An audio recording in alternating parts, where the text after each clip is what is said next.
오늘 본문 말씀 유명한 말씀이죠. 예수님께서 성전을 깨끗하게 하시는 장면입니다.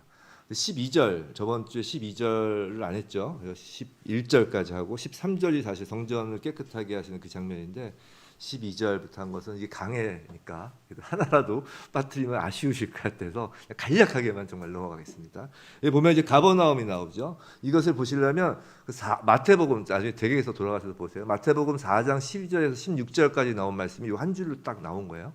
그 가버나움에서 예수님께서 사역의 근거지를 삼으신 내용을 한 겁니다. 그리고 이 가버나움은 이미 이전에 이사야서를 통하여 예언된 장소라는 것을 마태복음에서는 이렇게 구체적으로 기록을 하죠. 여튼 그 내용입니다. 이제 예수님께서 이제 공생애를 본격적으로 시작하시는데 그 근거지는 가버나움이고 그 가버나움 갈릴리 땅 가버나움도 이미 구약에서 예언된 그 장소다라는 것을 지금 요한은 이 한 줄로 쭉 간 거예요. 자, 13절부터 바로 들어가겠습니다. 예수께서 성전을 깨끗하게 하시는 장면으로 이제 오늘 주제로 바로 가겠습니다. 이 장면은 사복음서에 모두 나와 있습니다. 사복음서 마태, 마가, 누가, 요한복음에 모두 나와 있는 장면입니다. 그런데 공간복음, 즉 마태, 마가, 누가복음에서는 예수님의 마지막 예루살렘 입성 그 바로 다음, 즉 십자가에서 돌아가시기 바로 직전, 입성과 돌아가시 그 사이에 이 장면이 소개되고 있어요. 지금 거의 마지막 끝무렵에 소개되고 있다는 것이죠.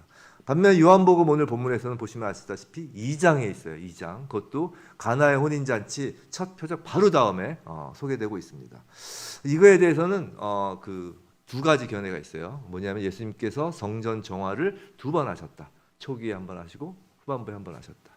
또 아니다. 요한복음은 시간 순으로 기록된 책이 아니라 주제별로 기록된 책, 중요한 순서대로 기록한 책이기 때문에 예수님의 공생의 기간 중에 성전 정화는 한 번이다. 뭐 이런 견해가 있습니다. 제 생각이 어떤지를 물어보시면 나중에 예배 끝나고 교제 시간에 말씀드리겠습니다. 여하튼 그게 중요한 게 아니라 그것보다 더 중요한 건 이 사건이 매우 중요하다라는 것이에요. 사복음서에 다 기록됐고 요한복음의 앞에 쪽에 기록되었기 때문이죠. 오늘 본문 13절을 보겠습니다. 13절. 유대인의 유월절이 가까운지라라고 합니다. 유월절은 지금 달력으로 지금 우리 식으로 치면 4월입니다. 4월. 그리고 이스라엘로 치면 이제 여름이 막 시작하는 계절이 딱 바뀌어서 시작하는 그 즈음이에요. 4월에 있는 절기로 유대인들의 절기 중에 가장 중요한 절기죠. 그래서 전국 각지는 물론 디아스포라 그 해외에 나가 있는 유대인들도 모두 그 성전에 있는 예루살렘 시온산에 모입니다. 근데 그냥 유월절이라고 해도 될 텐데 그것이 그냥 유월절 해도 유대인의 절기 행사임을 다 알 텐데 사도 요한은 굳이 유대인의 유월절이라고 합니다. 기본적으로 이 요한복음에서 유대인이란 표현은 부정적인 뉘앙스를 좀 담고 있는 것이에요. 예수를 배척하고 십자가에 못 박도록 빌라도에게 넘겨준 사람들이기 때문이죠. 이 유월절 잘 아시는 바와 같이 이것은 5월, 6월을 얘기하는 게 아니에요. 그 정도는 다 아시겠죠. 5월, 6월, 7월의 6월이 아니고 저도 이거 처음엔 그냥 6월인 줄 알았어요. 정말 처음 교회 다닐 때 그게 아니고 6월 패스오버 넘어가다라는 뜻이죠.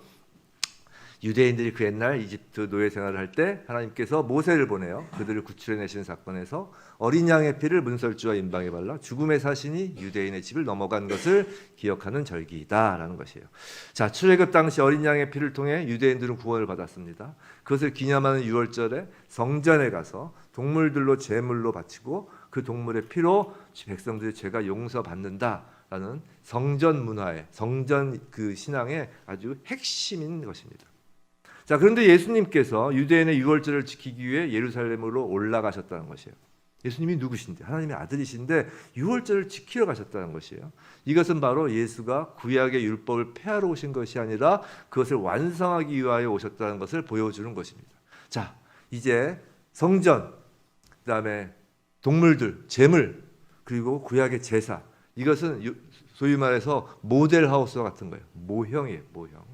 그 모형되는 성전과 그리고 그 동물 제사, 그 모형 가운데 진짜인 예수 그리스도가 성전으로 가시는 거예요. 모형과 진짜가 만나는 장면입니다.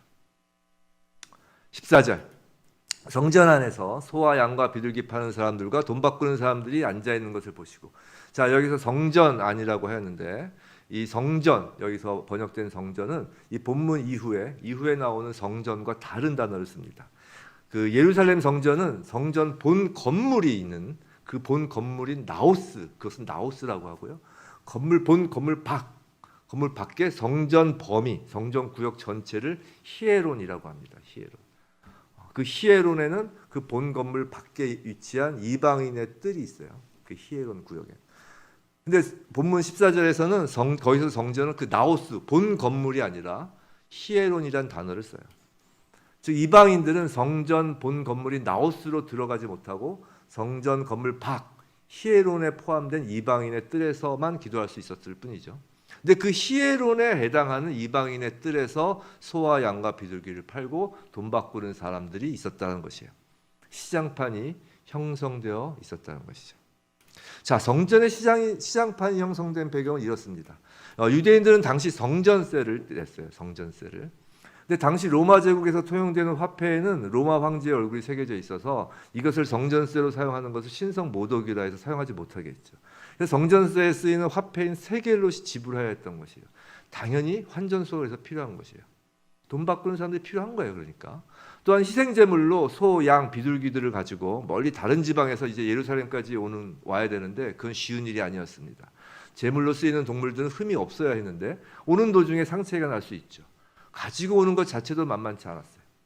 또 성전에는 그 희생제물로 쓰이는 것이 적절한 것인지 그 제물들을 검사하는 감독관이 있었단 말이에요. 자, 집에서 키우는 동물을 희생제물로 가지고 오는 것보다 제물을 성전에서 사는 것이 훨씬 효율적이에요. 흠이 안 날 수 있잖아요. 그죠? 자, 돈을 바꾸고 제물로 쓰일 동물을 사는 것은 인간적인 생각으로는 좋은 것일 수 있었을 것이에요. 또 처음 시작은 매우 효율적이고 유용한 좋은 취지로 시작했을 수도 있죠. 근데 그게 뭐가 문제였을까요? 첫 번째로 지금까지 말씀드린 것처럼 지금 쭉 설명드린 것처럼 첫 번째로 유대인들의 교만 선민의식이에요. 무슨 말이냐면 유대인들은 하나님의 집을 히에론과 나오스로 구별하고 유대인들은 성전 본 건물인 나오스에 들어가 기도를 했어요. 그러나 이방인들은 히에론에 해당하는 이방인의 뜰에서만 기도해야만 했어요. 근데 그곳 이방인의 뜰에서 장사를 했다는 것이에요. 이방인들은 하나님께 기도하러 와서 성전에 와도 시장통 한복판에서 기도를 해야 했다는 것이에요. 이건 유대인들의 교만, 선민의식에서 비롯된 것이에요. 유대인들은 이방인의 기도를 우습게 여겼다는 것이죠. 그렇기 때문에 이방인들의 기도 자리에서 장사를 한 거예요. 유대인들은 엄청난 영적 교만에 빠져있던 자들입니다. 우리 잘 알고 있죠. 하나님의 집의 타락은 거기서부터 시작된 것이에요. 성도 여러분, 우리가 예수를 믿고 예배를 드린다는 건 이건 전적인 은혜로 말미암은 것입니다. 우리의 공로는 단 하나도 없어요. 그렇기 때문에 교회는 담이 있어서는 안 되는 것이에요. 모두가 은혜 없으면 못 사는 사람들이기 때문입니다. 예수를 만나기 위해 오는 어떤 사람에게라도 문이 열려 있어야 하는 것이에요. 부디 산지교회, 한국교회가 혹여라도 누군가 예수 만나기 위해 오는데 부담스러운 벽이 있다면 이 시간 그 벽을 허물어 주시길 간절히 기원합니다.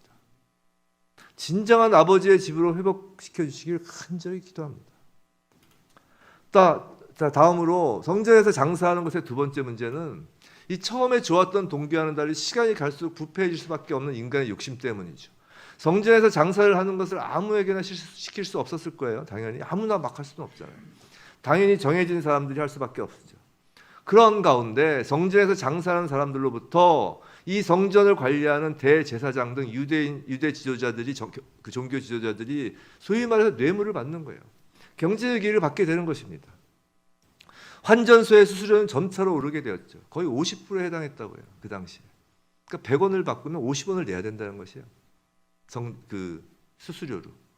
또 성전 안에서 파는 재물들은 제사장들이 흠이 없는 것으로 성전 안에서 파는 재물들만 흠이 없는 것으로 프리패스합니다. 무슨 말이냐면 외부에서 들여온 재물은 검사관이 있다고 그랬잖아요. 꼼꼼히 검사를 해요. 뭐라도 트집을 잡는 거예요.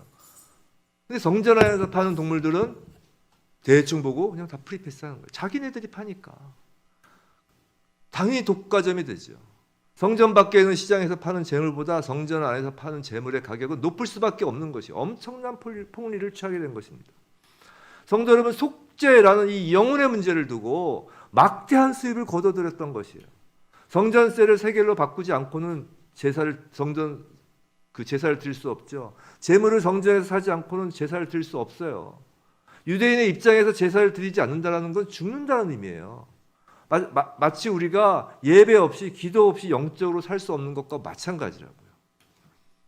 그런 영혼 구원 속죄를 위하여 성전이 속죄를 위하여 있는 것인데 그 성전이 강도 소굴이 되어버린 것입니다. 생각해 보세요. 만일 교회가 예배당 입장료를 받는다면 그건 강도짓이에요.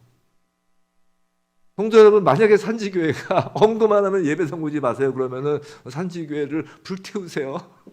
그런 게 필요 없어요.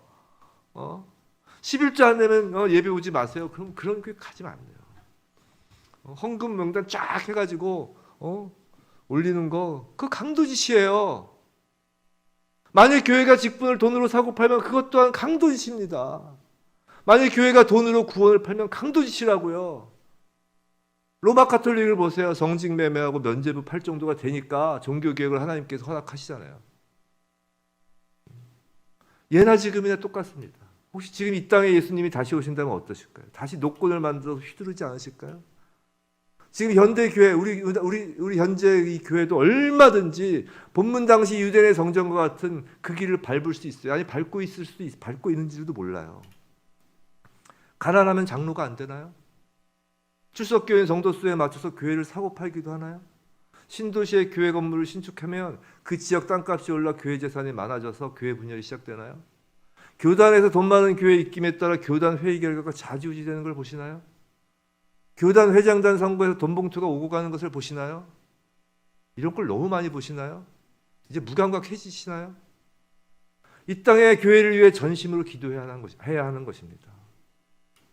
제발 회복시켜달라고, 저희가 잘못했다고, 우리가 잘못했다고 용서해달라고 기도해야 하는 것이에요. 나와는 상관없는 일이라고 생각되시나요? 아니에요. 우리는 모두가 제사장이에요. 책임 없는 사람은 아무도 없습니다. 하나님 앞에서 두렵고 떨리는 마음으로 하나님의 집인 교회가 장사하는 집으로 만들어지지 않도록 기도해야 한다고요. 본문 말씀 17절이에요. 제자들이 성경 말씀에 주의 전을 사모하는 열심히 나를 삼키리라 한 것을 기억하더라. 예수님의 이 성전 정화 사건은 직접적으로 유대 종교자들이 예수를 죽이려고 마음먹은 계기가 돼요. 예수님이 그걸 모르셨을까요? 아니에요. 유대인들의 심장부를 지금 예수님이 건드리신 거라고요. 단순히 그냥 장사치를 내쫓은 그 정도가 아니라고. 심장을 건드린 거예요.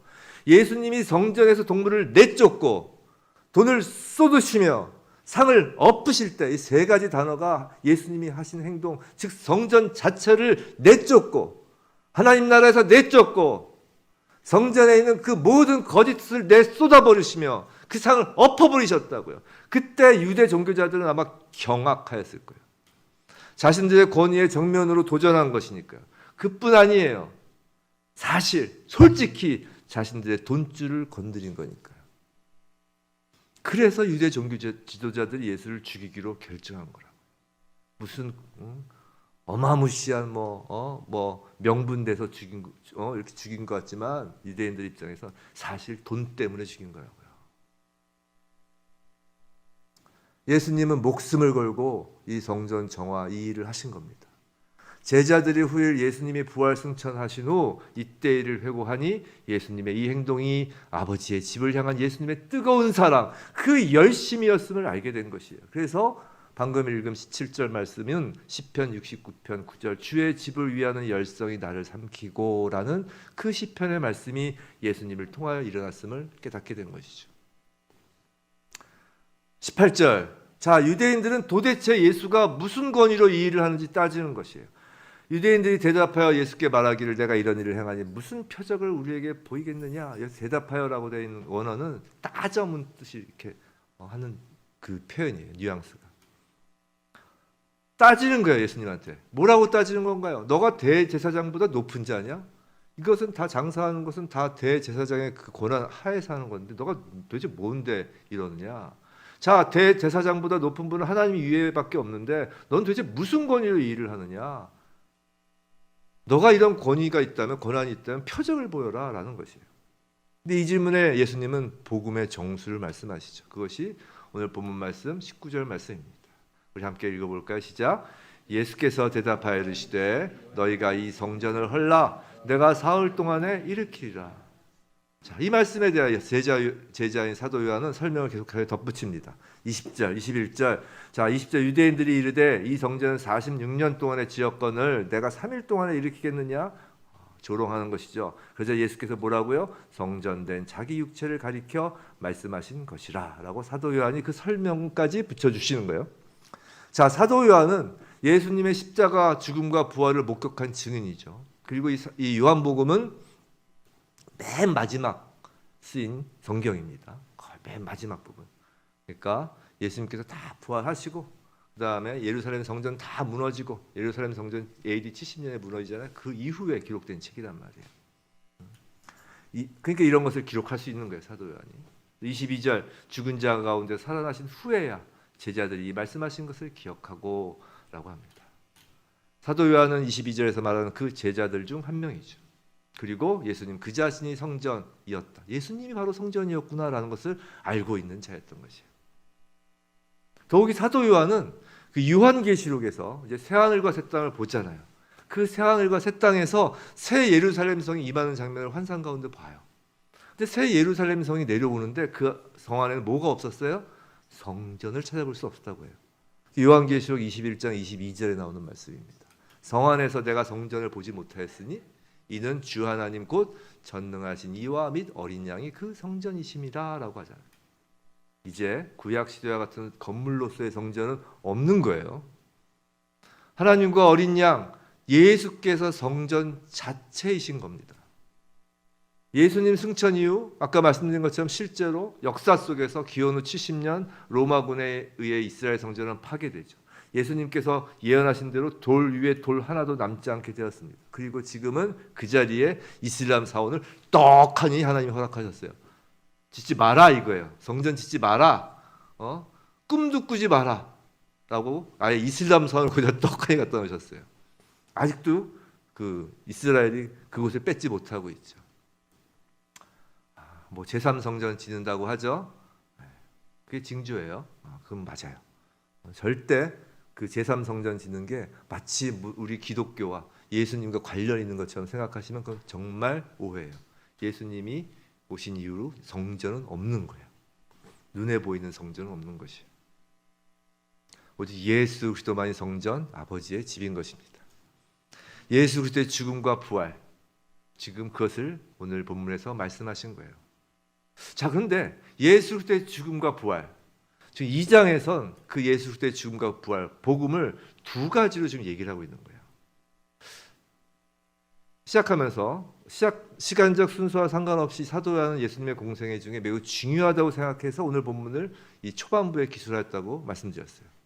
사도 요한은 예수의 공생애 가운데 가장 중요한 두 사건을 맨 앞에 기록한 거예요.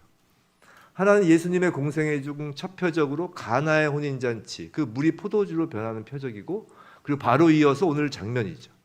사도 요한은 예수님의 복음, 즉 복음, 십자가와 부활, 이 핵심 주제를 여기 2장에서 전부 말하고 있는 것이에요. 자, 복음은 크게 두 기둥으로 세워진 것이다 라고 지금 말하는 것이에요. 한 기둥은 물이 포도주로 바뀌는 그 표적을 통해 완전히 새로워지는 생명, 구원을 말하고 싶었던 것이고, 다른 한 기둥은 완전히 새로워진 성전, 아버지 집, 그것을 말하고 싶었던 것이에요.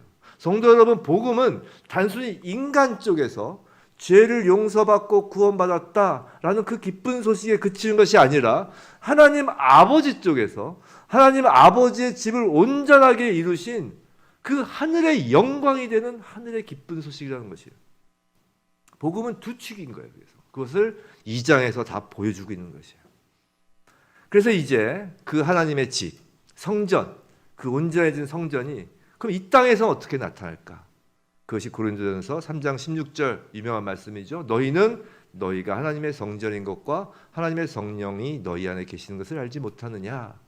즉 아버지의 집은 이제 이 땅에서 예루살렘에 계신 것이 아니라 이제 저와 여러분이 하나님의 성전, 하나님의 집이라고 하시는 거예요.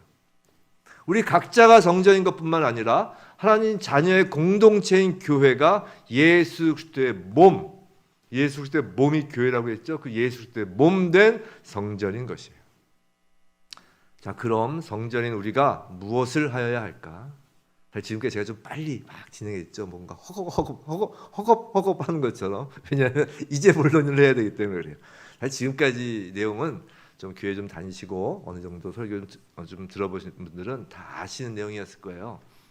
이제부터가 예수 성전 사건을 통해 하나님께서 우리에게 주신 정말 중요한 메시지입니다. 오늘 맨 마지막 22절 보시면 성경과 예수께서 하신 말씀을 믿었더라. 그것에 대한 이제 구체적인 내용을 말씀을 드릴 거예요. 이것을 알기 위해서는 오늘 요한복음과 병행되는 마가복음 말씀을 봐야 해요. 마가복음 말씀을 보려고 합니다. 오늘 성경책 다 있으시죠? 성경책 있으셔야 돼요. 이제 본문이 바뀐 거예요. 마가복음 11장 11절부터 25절까지입니다. 마가복음 11장 11절부터 25절 74면이에요. 제 책으로는 74면, 제 성경으로는 11장 11절로부터 25절. 우리 조금 길지만 한 절씩 읽자. 한 절씩 좀 기니까 11절부터 제가 읽겠습니다. 11절부터 한 절씩 교독하겠습니다. 예수께서 예루살렘에 이르러 성전에 들어가사 모든 것을 둘러보시고 때가 이미 저물매 12 제자를 데리시고 베다니에 나가시니라. 멀리서 잎사귀에 있는 한 무화과 나무를 보시고 혹 그 나무에 무엇이 있을까 하여 가셨더니 가서 보신즉 잎사귀 외에 아무것도 없더라. 이는 무화과의 때가 아님이라.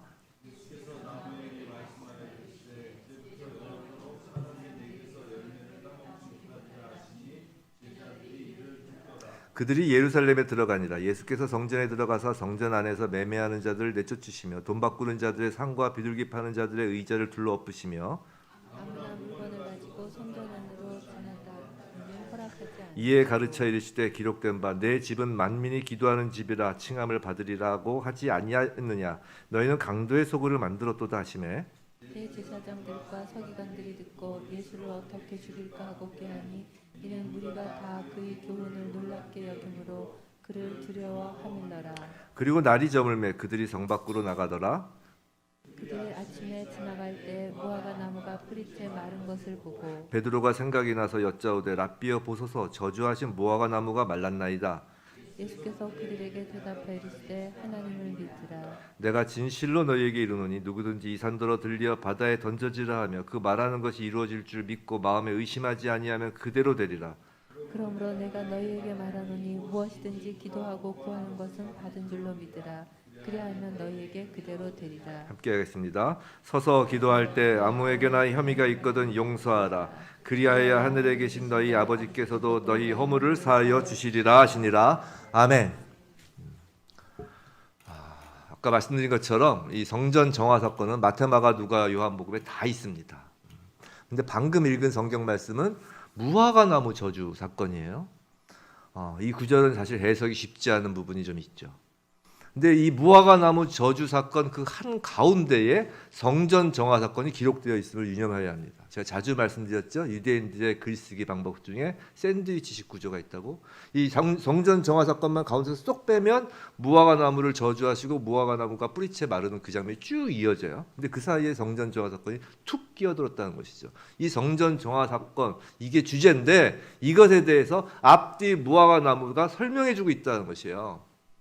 마태복음에서도 성전 정화 사건이 나오는데 거기서는 성전 정화 사건 직후에 무화과 나무 저주 사건을 기록해요. 마찬가지로 무화과 나무 저주 사건이 예수의 성전 정화 사건과 깊은 관련이 있다는 것이에요. 자, 근데 먼저 오늘 방금 읽은 이 본문을 이해하려면 잘 이해가 되지 않았던 부분부터 해결해야 합니다. 그게 바로 13절일 거예요. 아마 대부분의 사람들이 이걸 해결을 못하고 넘어갈 거예요. 13절 멀리서 잎사귀가 있는 한 무화과 나무를 보시고 혹 그 나무에 무엇이 있을까 하여 가셨더니 가서 보신즉 잎사귀 외에 아무것도 없더라. 이는 무화과의 때가 아님이라. 우리 이 본문을 보고 무화과의 때가 아닌데 무화과 나무에 잎사귀 외에 아무것도 없는 것을 보고 예수께서 무화과 나무를 저주한 것을 이해하지 못하는 거예요. 이해 안 되시죠? 그렇잖아요. 때가 아닌데 거기서 열매를 찾는단 말이에요. 말이 안 되잖아요. 수확철이 아닌데 열매가 없다고 저주하다니 말이 안 되는 것이에요. 그래서 이 구절을 가지고 어떤 불신자, 어떤 신학자도 그런 얘기를 하는데 예수가 너무 배가 고파서 앞에 배고프다고 하셨잖아요. 너무 배가 고파서 신경질을 한 것이다. 라는 사람도 있고 또 어떤 분들은 십자가 질 것을 이제 알잖아요. 바로 이제 곧 십자가를 지잖아요. 그러니까 너무 예민해져 가지고 예민해서 긴장돼가지고 저주한 것 아니냐라고 이건 예수를 폄훼하는 것이죠. 근데 이건 말도 안 되는, 다 웃으시잖아요. 말도 안 된다는 거죠. 모르는 거죠. 그래서 조금 성경을 조금 알아볼까 합니다. 이건 이스라엘 무화과 나무를 좀 몰라서 하는 말인데, 이스라엘 무화과 나무는 한 번 열매를 맺는 게 아니라 총 5번의 열매를 맺는다고 해요. 그리고 각 무화과의 그 히브리어 단어가 다릅니다. 자, 긴 겨울을 지나고 이제 여름이 딱 들어가는 초입, 즉 6월절이 가까이 오면서 4월이 되면 작고 덜 익은 풋 무화과 열매가 맺힌다고 해요. 풋 무화과 열매, 작은 열매. 이것을 히브리어로 파게라고 합니다. 파게. 이 단어가 마가복음에 나와요. 자, 동네란 뜻이 뭐죠? 마을이란 뜻이 벳이죠. 벳. 이제 그 정도는 아시죠? 베들레헴 할 때 빵 굽는 집 했잖아요. 벳. 벳에 이 첫 열매 무화과 파게, 이것을 합치면 벳파게가 되죠. 이것이 마가복음 11장 1절에 나와요. 우리 마가복음 펴 계시니까 11절 1절 보면 어떻게 되어 있어요? 그들이 예루살렘에 가까이 와서 감난산 어디요? 벳파게. 그죠? 벳파게. 이 벳파게에서 예수님이 거기서부터 이제 나귀 타고 예루살렘으로 들어가시는 거예요. 자, 여하튼 파게가 맺히고 시간이 좀 지나면 이제 크고 탐스러운 제대로 된 무화과 그 열매가 순차적으로 4번 열리는 거예요. 이 순차적으로 열리는 이 탐스러운 본래 무화과 열매, 그것을 테나라고 해요. 테나. 이것도 성경에 나와요. 방금 읽은 그 벳파게, 바로 벳파게, 그 다음 단어가 뭐예요? 베다니잖아요. 베다니. 이것이 벳하고 테나를 합친 베다니예요.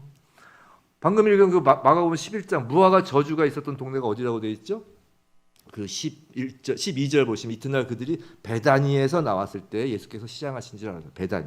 베다니에서 지금 이 저주를 하시는 거예요. 즉 예수께서는 베다니라는 그 무화과 나무 동네에서 아직 테나가 열리지 않은 때에 테나, 그러니까 원래 열매, 무성이 열려야 될 그 큰 열매가 열리지 않는 때에 찾으신 것은 무성한 열매로서의 그 테나가 아니라 뭐였겠어요? 그럼 첫 열매, 덜 익은 열매인 파게를 찾으신 거예요. 파게. 2월절에.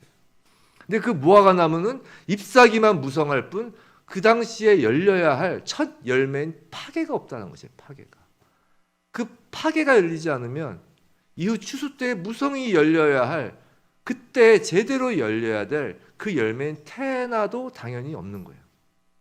그렇죠? 이제 이해가 되셨죠? 파게가 없으면 테나도 당연히 안 따라와요. 그럴 거면 그 무화과 나무는 없어지는 편이 나은 겁니다. 첫 열매로 알아볼 수가 있었다는 것이에요. 이제 무화과 나무 저주 사건의 진짜 의미가 무엇인지 조금씩 눈치채셨을 것입니다. 자, 예수님은 11절에서 방금 읽은 마가복음 계속 펼치시면 돼요. 마가복음 11절에서 예루살렘에 오셔서 가장 먼저 뭘 했다고요? 성전부터 둘러보셨어요. 그리고 거기서 베다니, 무화과 나무 동네로 다시 나오십니다. 근데 예수께서 그 다음날 시장하십니다. 물론 진짜 배가 고프실 수도 있지만 성경은 어떤 메시지를 전하려는 것이에요. 저는 그런 상상을 해봐요. 성전을 둘러보시고 밤새 우셨을 것 같아요. 밤새 우셨을 것 같아요. 예수님은 성전을 둘러보시고 성전이 텅 빈 것을 보신 것입니다. 하나님의 임재가 없는 거예요. 거룩한 하나님의 백성이 없는 것이에요. 시끌벅적한 강도들만 득실되는 것입니다. 참된 성전이신 예수님은 배가 고프신 거예요. 아시다시피 무화과 나무는 구약시대부터 이스라엘 백성을 상징하는 나무예요. 근데 6월절 때 생명의 첫 열매인 파게가 열려야 하는데 그 파게에 해당하는 이스라엘은 그 알맹이인 파게는 없이 잎사귀만 무성한 것이라고요. 각지에서 몰려와서 종교행위에 열심인 자들은 무성해요. 모든 민족과 열방을 위하여 첫 열매가 되라고 선택된 참된 이스라엘은 그런데 그곳에 없는 거라고요. 오히려 그곳은 이방인을 멸시하고 스스로 교만하고 선민의식에 가득 차고 신앙이란 이름에 기대어서 자신의 이익을 추구하는 장사치만 있는 것입니다. 그 안엔 하나님의 이름을 부르는 자는 있지만 하나님의 사랑을 실천한 자가 없어요. 하나님의 임재를 입으로는 외치지만 돈의 임재를 더 사랑하는 자만 있는 거예요. 구호만 난무하고 행사만 크게 하고 온갖 프로그램과 온갖 종교적 모임은 많지만 즉 잎사귀는 무성하지만 첫 열매가 없다는 것이에요. 거룩하여야 할 것이 거룩하지 않으면 그것보다 더 가증스럽고 더러운 것이 없습니다. 다른 방법이 없는 것이에요. 치워버려야 하는 것이에요. 오늘 성전 정화는 단순히 청소해서 다시 쓰겠다는 의미가 아니라고요. 성전 파괴인 것이에요. 무화과 나무를 뿌리채 마르게 하는 것과 같다라는 것입니다. 정말 저주를 받아 파괴되고 뿌리채 말라야 할 사람들이 누구였나요? 사도 요한이 부정적으로 표현한 그 유대인 뿐들만인가요? 정말? 아니라는 것이에요. 바로 우리의 모습이었다는 겁니다. 생각해 보세요. 얼마나 잎사귀만 무성하게 살아온 인생인가요? 얼마나 화려하게 남에게 보이기 위한 인생이었나요? 하지만 풍성한 열매를 맺을 가능성이 전혀 없던 인생이었잖아요. 바로 우리가. 내가 주인이었던 성전이었잖아요. 그런 우리가 뿌리채 마르고 그런 우리가 파괴되어야 할 대상이었어요. 그런데 그런 우리를 대신해서 누가 파괴되셨나요? 예수께서 십자가 위에서 파괴되셨어요. 예수님께서 그 무화과 나무의 저주를 그 한 몸에 다 받으셨다는 것이에요. 왜요? 우리에게 이제 첫 열매를 맺을 수 있도록 하기 위해서 말입니다. 아니, 정확히 말해서 예수께서 모든 저주를 끌어안고 죽으시고 친히 부활의 첫 열매가 되셔서 우리 안에 그 첫 열매를 심으셨다라는 것이에요. 성령을 통해서 말이죠. 그래서 우리가 성전인 것이에요. 우리가 잘나서 성전이 아니고요. 우리 힘으로 무언가 첫 열매를 맺을 수 있어서 성전인 것이 아니고요.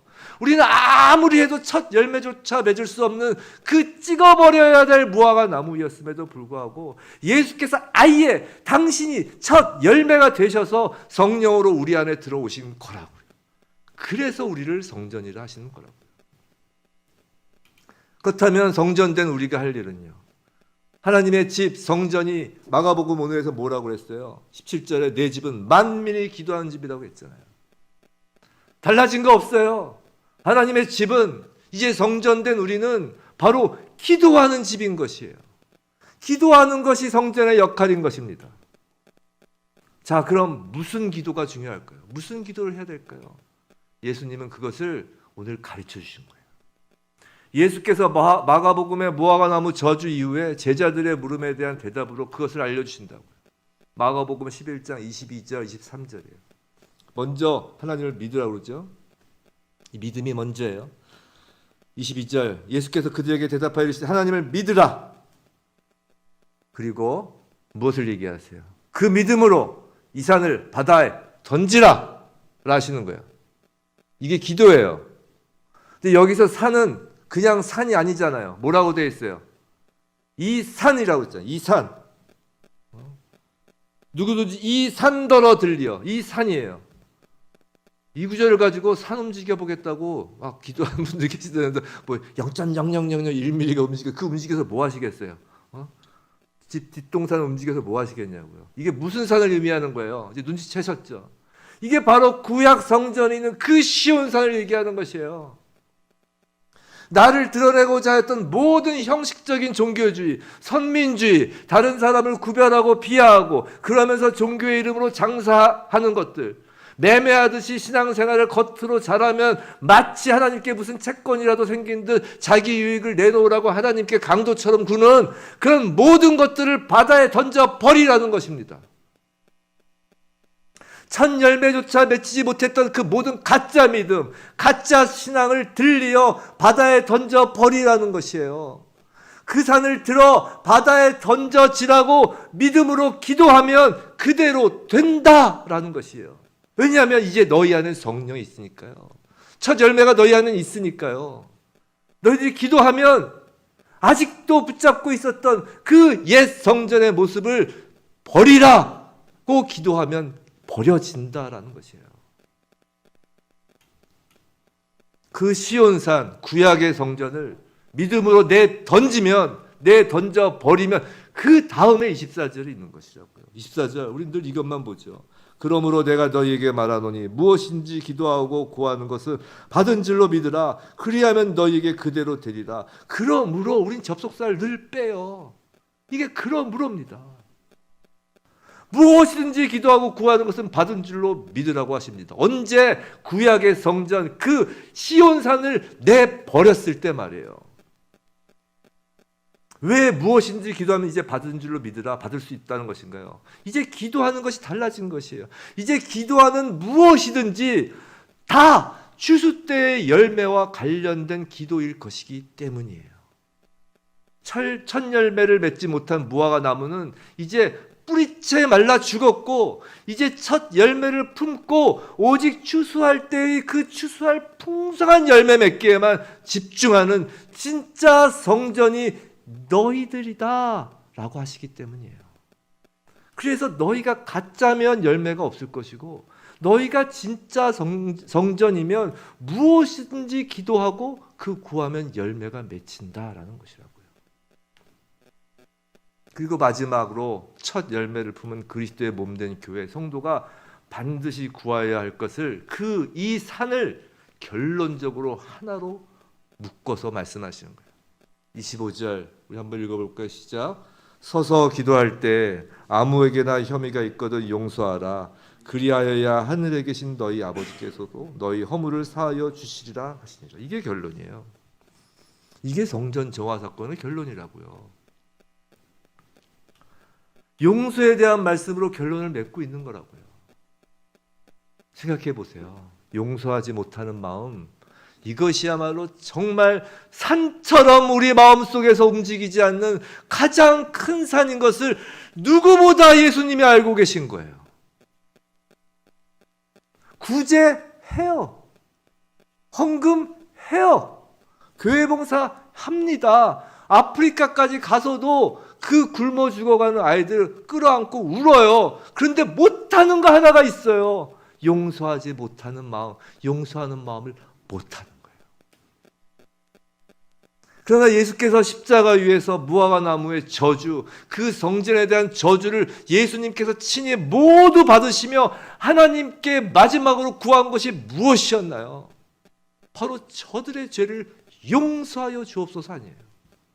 당신을 십자가에 못 박은 그 자들을 향한 용서였잖아요. 솔직히 그 용서 때문에 바로 저와 여러분이 이렇게 교회 나와 예배 드리는 거라고요. 그렇다면 그 첫 열매 맺은 우리 역시 구하여야 할 것은 너무나 당연히 용서를 구하는 거예요. 그래서 혐의가 있거든 해서 혐의는 본래의 뜻은 적대하다, 대적하다예요. 예수께서 예수를 적대하고 대적하였던 그 용서, 그들을 향하여 하나님께 용서를 구했잖아요. 우리를 적대하고 대적하는 자들을 하나님께서 용서하여 주시길 간구해야 된다는 것이에요. 왜요? 우리가 바로 첫 열매이기 때문이에요. 우리가 태어나, 이제 우리로부터 태어나 무성한 열매가 열려야 하기 때문이에요. 우리에게 용서가 없으면 예수의 용서가 없는 것이고, 예수의 용서가 우리 안에 없다는 것은 첫 열매인 파괴가 없는 것이며, 파괴가 없다는 것은 우리에게 태어나가 열리지 않을 것이라는 것이에요. 어느덧 우리의 신앙생활도 그저 예루살렘 성전과 다를 것이 없게 된다라는 것이에요.